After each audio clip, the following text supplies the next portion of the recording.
ಇಂದೇ ಡೌನ್ಲೋಡ್ ಮಾಡಿ ಮತ್ತು ನಿಮ್ಮ ನೆಚ್ಚಿನ ಶೋಗಳನ್ನ ಆನಂದಿಸಿ.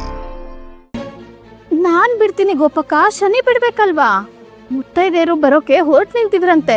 ಅಷ್ಟರಲ್ಲಿ ಅಗ್ರಹಾರಕ್ಕೆ ಮೈಗೆ ಸುದ್ದಿ ಬಂದು ಎಲ್ರು ಮಡಿ ಬಿಚ್ಚಿ ಮೈಗೆ ಕಾಯ್ಕೊಂಡ್ ಕೂತಿದ್ದಾರೆ.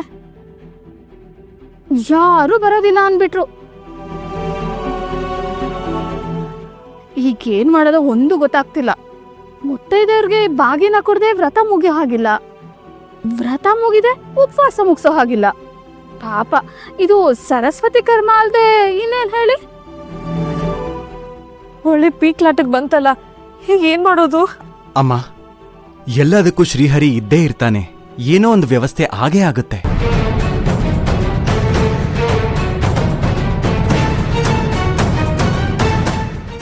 ಸರಸ್ವತಿ, ಇದು ತಾನಾಗೆ ಬಂದಿರೋ ಪರೀಕ್ಷೆ ಅಲ್ಲ, ಬೇಕಂತಾನೆ ಯಾರೋ ಒಡ್ಡಿರೋ ಪರೀಕ್ಷೆ.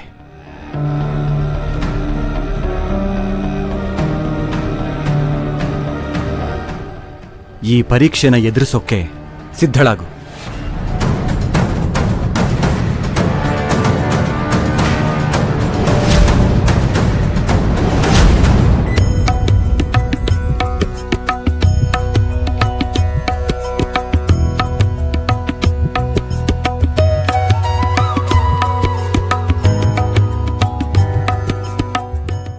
ಇದೇನು ಸರಸ್ವತಿ?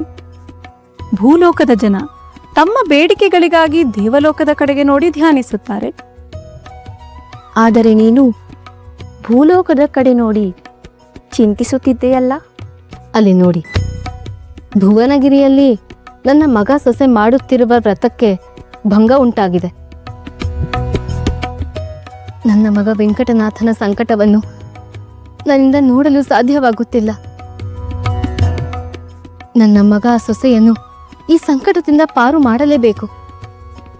ಸರಸ್ವತಿ, ವೆಂಕಟನಾಥ ನಿನಗೆ ಮಾತ್ರ ಮಗನೇ? ಅವನು ನಮಗೂ ಮಗನಲ್ಲವೇ? ಅವನು ನನ್ನ ಪತಿಯ ಕಾರಣದಿಂದ ಹುಟ್ಟಿದವನು. ನೀನು ಆಗಾಗ ಅಲ್ಲಿಗೆ ಹೋಗಿ ಬಂದ ಮಾತ್ರಕ್ಕೆ ನಿನಗೊಬ್ಬನಿಗೆ ಮಗನೇ? ನಾವು ಅವನನ್ನು ಸಲಹಿದ್ದೇವೆ, ಆಶೀರ್ವದಿಸಿದ್ದೇವೆ. ಶಿವರಾತ್ರಿಯ ಹಿಂದಿನ ದಿನ ನನ್ನ ಪತಿ ಅವರನ್ನು ಕಷ್ಟದಿಂದ ಪಾರು ಮಾಡಿದ್ದಾರೆ. ನನಗೆ ಎಲ್ಲ ತಿಳಿದಿದೆ, ಕ್ಷಮಿಸಿ. ಅತಿಯಾದ ವ್ಯಾಮೋಹ ಈ ರೀತಿ ಹೇಳಿದೆ. ವೆಂಕಟನಾಥ ನಮ್ಮೆಲ್ಲರಿಗೂ ಮಗನೇ. ಅಲ್ಲ, ನಮ್ಮ ಪುತ್ರನಿಗೂ ಸಂಕಟವೇ? ಈ ಭೂಲೋಕದಲ್ಲಿ ಮುತ್ತೈದೆಯರು ಅನೇಕ ವ್ರತಗಳನ್ನು ಮಾಡಿ ಶಕ್ತಿಯನ್ನು ಸಂಪಾದಿಸುತ್ತಾರೆ. ಹೌದು, ಆ ಶಕ್ತಿಯಿಂದ ತಮ್ಮ ಪತಿಯನ್ನು ರಕ್ಷಿಸಿಕೊಳ್ಳುತ್ತಾರೆ, ಮಾಂಗಲ್ಯ ಉಳಿಸಿಕೊಳ್ಳುತ್ತಾರೆ. ಭೂಲೋಕದ ಸತಿಯರ ಶಕ್ತಿ ನಮ್ಮ ಶಕ್ತಿಯನ್ನೂ ಮೀರಿದ್ದು. ಸತಿ ಸುಲೋಚನಾ ಎನ್ನುವ ಪತಿವ್ರತೆ ತನ್ನ ಗಂಡನ ಪ್ರಾಣ ಉಳಿಸಿಕೊಳ್ಳುವುದಕ್ಕೋಸ್ಕರ ಸೂರ್ಯ ಹುಟ್ಟುವುದನ್ನೇ ತಡೆದಳು. ಸತಿ ಸಾವಿತ್ರಿ ಎನ್ನುವ ಪತಿವ್ರತೆ ತನ್ನ ಗಂಡನನ್ನು ಕಾಪಾಡಿಕೊಳ್ಳುವುದಕ್ಕೋಸ್ಕರ ಯಮನಿಗೆ ಸವಾಲು ಹಾಕಿದಳು. ಅಷ್ಟೇ ಏಕೆ, ಸತಿ ಅನಸೂಯ ಎನ್ನುವ ಮಹಾಪತಿವ್ರತೆ ನಮ್ಮ ಮೂವರ ಪತಿಯರನ್ನು ಮಕ್ಕಳನ್ನಾಗಿ ಮಾಡಿ ತೊಟ್ಟಿಲಿನಲ್ಲಿ ಹಾಕಿ ತೂಗಿದಳು ಅಲ್ಲವೇ? ಹೌದು. ಭೂಲೋಕದ ಈ ಮುತ್ತೈದೆಯರ ಸತಿಶಕ್ತಿಯನ್ನು ಬಣ್ಣಿಸಲು ಅಸಾಧ್ಯ. ಅವರು ಮನಸ್ಸು ಮಾಡಿದರೆ ತಮ್ಮ ಸತಿಶಕ್ತಿಯಿಂದ ನನ್ನ ಪತಿ ಬರೆದ ಹಣೆ ಬರಹವನ್ನೇ ಬದಲಾಯಿಸಬಲ್ಲರು. ಈಗ ಸರಸ್ವತಿ ಮಾಡುವ ವ್ರತದಿಂದ ವೆಂಕಟನಾಥನ ಶಕ್ತಿಯು ಹೆಚ್ಚಾಗುತ್ತದೆ. ಇದು ವೆಂಕಟನಾಥನ ಶಕ್ತಿಯನ್ನು ಕುಂದಿಸಲು ಮಾಯೆ ಹೂಡಿರುವ ತಂತ್ರವೇ ಇರಬೇಕು.